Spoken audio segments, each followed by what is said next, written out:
You ask Tiger to calculate.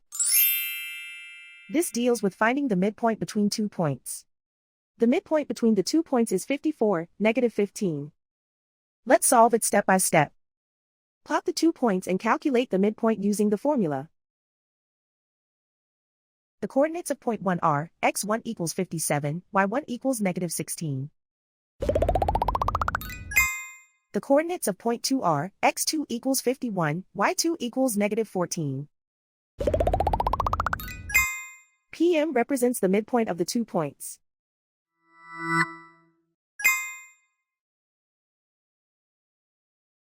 Use the x values in the midpoint formula to find the midpoints x.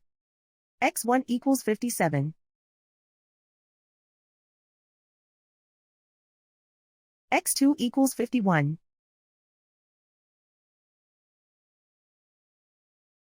Simplify the arithmetic.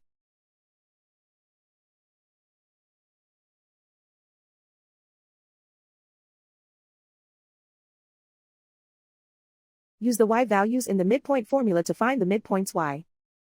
y1 equals -16. y2 equals -14.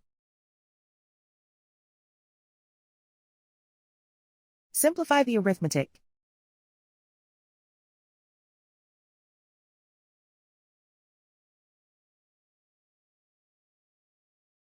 And so, the midpoint is 54, -15.